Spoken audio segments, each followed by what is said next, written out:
Le 8 décembre 2024, la guerre civile vicieuse et sanglante en Syrie semblait entrer dans une phase cruciale et peut-être finale. Pendant 13 ans, le pays a été déchiré par un conflit complexe où des centaines de milliers de civils ont été tués, des millions déplacés et d'innombrables autres ont disparu dans le complexe pénitentiaire du président Bachar al-Assad. Pourtant, fin novembre, des forces soutenues par la Turquie et dirigées par un groupe islamiste sunnite autrefois affilié à Al-Qaïda, Hayat Tahrir al-Sham, ont déferlé vers le sud depuis la ville d'Idlib, tenue par les rebelles, et se sont emparés de villes successives sur la route de Damas, la capitale. L'armée syrienne s'étant effondrée, et la Russie et l'Iran, deux pays qui avaient soutenu le régime Assad, n'ayant pas pu ou voulu intervenir lorsque la capitale a finalement été prise, le président Assad a fui le pays et a demandé l'asile à Moscou. Cette victoire a marqué la fin du règne brutal de la dynastie familiale Assad sur la Syrie, qui a duré près de 6 ans. D'autres, issus de groupes minoritaires comme les Kurdes, les chrétiens et les Alaouites, étaient plus prudents, incertains de leur place dans la nouvelle Syrie. Le HTS avait apparemment rompu tous ses liens avec Al-Qaïda en 2012, mais les Nations Unies, les États-Unis, le Royaume-Uni et l'Union européenne l'avaient tous désigné comme un groupe terroriste. Dans les jours qui ont suivi, les signes de l'ancien régime ont été démolis et remplacés par d'autres, et des statues ont été renversées, et les prisonniers politiques ont été libérés. Des statues ont été renversées, le drapeau a été remplacé et l'un des symboles les plus importants du pays a été changé. Le kit rouge de l'équipe nationale de football syrienne, couleur du drapeau basiste sous Assad, sera désormais vert, couleur du nouveau drapeau. L'emblème officiel de la fédération syrienne changera également, le nouvel uniforme d'équipe nationale, a déclaré la Fédération arabe syrienne de football sur Facebook, à côté d'une photo de plusieurs joueurs vêtus de vert. Le fait que la fédération ait annoncé ce changement moins de 24 heures après la chute de Damas et avant même que la Russie n'ait confirmé la fuite d'Assad à Moscou montre à quel point les aigles de Cajun sont un symbole important. Il s'agit du premier changement historique dans l'histoire du sport syrien, qui s'éloigne du népotisme, du favoritisme et de la corruption. Depuis que Hafiz al-Assad Bachir a pris le pouvoir et est devenu président en 1971, son parti basiste au pouvoir a essentiellement contrôlé tous les leviers de l'État d'une main de fer, y compris le sport le plus populaire et le plus influent du pays pendant des années. La Ligue syrienne a été dominée par Al-Jaish, l'équipe de l'armée aidée par la fédération de football contrôlée par le gouvernement et par le service national obligatoire, ce qui a permis aux meilleurs jeunes joueurs syriens d'être intégrés dans l'équipe. Après la mort de Hafiz en 2000 et l'accession de son fils au pouvoir, la Syrie s'ouvre enfin au monde. Tony Blair a même invité Bachar et son épouse Asma, née en Grande-Bretagne, à Downing Street en 2002.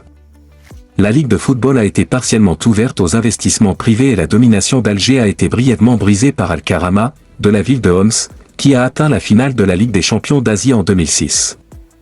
Mais l'interrègne, s'il y en a eu un, a été bref et illusoire lorsque le printemps arabe a éclaté en 2011. La Syrie a été entraînée dans les manifestations, mais celles-ci ont été impitoyablement réprimées par les forces de sécurité d'Assad et se sont transformées en une guerre civile à l'échelle du pays, avec un éventail vertigineux de factions rivales.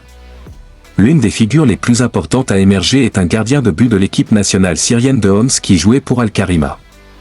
Abdul Bazar Al-So jouait pour l'équipe syrienne des moins de 20 ans qui semblait prête à se qualifier pour les Jeux Olympiques de 2012, mais lorsque sa ville natale de Homs a été assiégée, il a pris les armes. Il était connu comme le gardien de but chantant de Homs en raison de sa belle voix et de sa capacité à attirer des foules immenses. Son histoire reflète à bien des égards l'évolution du conflit. Il a d'abord été une voix nationaliste unificatrice avant d'être pourchassé par les forces d'Assad. Ses frères ont été assassinés, et lui-même est devenu un commandant de Jaish al-Islah, un groupe islamiste armé. Il a ensuite été tué au combat. En 2019, tout le football international a été interdit en Syrie, les meilleurs joueurs de l'équipe nationale ont boycotté l'équipe pour protester contre la brutalité d'Assad, notamment Firas Al-Khatib et Omar Al-Sama le gardien de but de l'équipe nationale. Musa Balu a été emprisonné au début du conflit pour avoir prétendument aidé à abriter des rebelles qui auraient constitué une milice armée d'anciens coéquipiers d'Al-Karama. Al-Khatib et Al-Soma ont été suffisamment établis pour jouer à l'étranger en Chine et au Koweït, respectivement, mais d'autres ont eu un parcours beaucoup plus difficile. La première ligue syrienne s'est poursuivie, mais elle n'est plus que le fantôme de ce qu'elle était, limitée aux quelques zones contrôlées par le gouvernement. Le capitaine Mohamed Jadou a décrit comment le bus de leur équipe était souvent la cible de tirs s'ils devaient quitter Damas. Il a fui le pays en passant par la Turquie et a failli mourir lorsque le bateau sur lequel il passait clandestinement a coulé près de la côte italienne. Mais à mesure que la guerre avance, Les joueurs sont confrontés à un choix difficile, boycotter l'équipe ou jouer pour le peuple. Le Mossad Banu a été libéré de prison et, chose étonnante, il a été autorisé à réintégrer l'équipe nationale. Il a même serré la main du président Bachar al-Assad lorsque l'équipe a été invitée au palais présidentiel après que la Syrie a remporté le championnat d'Asie de l'Ouest en 2012. Avec très peu de bonnes nouvelles, même après que l'intervention de la Russie dans le conflit, le régime d'Assad s'est enroulé autour de l'équipe nationale à des fins de propagande, la Syrie était sur le point de se qualifier pour la phase finale de la Coupe du Monde de 2018. Firas al-Khattab et Omar al-Samar sont revenus en croyant qu'ils pouvaient faire plus de bien au peuple syrien dans l'équipe qu'en dehors, le prix à payer étant de devoir faire une vidéo de remerciement au président. Toute autre forme de loyauté était dangereuse pour eux et leurs familles. En fin de compte, l'équipe n'a pas atteint la phase finale, perdant de justesse un match de barrage contre l'Australie, et elle n'atteindrait plus jamais ses sommets le 19 novembre 2024. La Syrie a joué contre la Russie, l'une des rares équipes à jouer contre elle après que la FIFA et l'UEFA ont banni la Russie suite à l'invasion de l'Ukraine. La Syrie a perdu 4-0, mais moins d'un mois plus tard, Assad a été destitué par Hayat Tahrir al-Sham, une coalition de forces, qui comprenait Abdul Bazar al-Saw, l'ancien groupe Jayesh al-Islam. Sur les médias sociaux, les joueurs ont posté des messages de soutien au nouveau gouvernement, ou des photos du nouveau poste, le drapeau d'Assad. Malheureusement, il n'y aura pas d'arc de rédemption en Coupe du Monde pour l'équipe nationale masculine syrienne, du moins pas en 2026, puisqu'elle a déjà été éliminée, mais une qualification pour la phase finale de la Coupe d'Asie 2027 en Arabie Saoudite est toujours possible.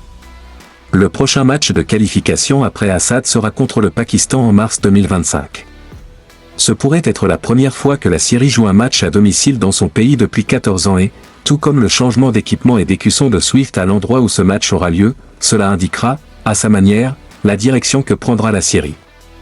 En résumé, le football en Syrie a été introduit dans les années 1920 pendant le mandat français.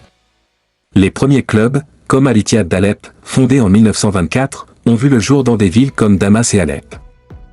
La Fédération syrienne de football a été créée en 1936, et la Syrie est devenue membre de la FIFA en 1937. Le championnat national, la Syrian Premier League, a été lancé officiellement en 1966, rassemblant des clubs emblématiques comme Al-Shorta, Al-Wada et Al-Karama.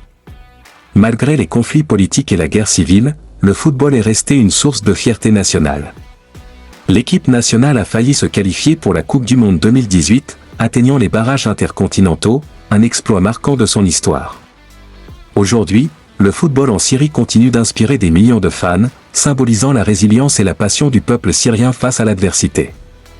Si vous aimez cette vidéo, n'hésitez pas à vous abonner à la chaîne Football Culture.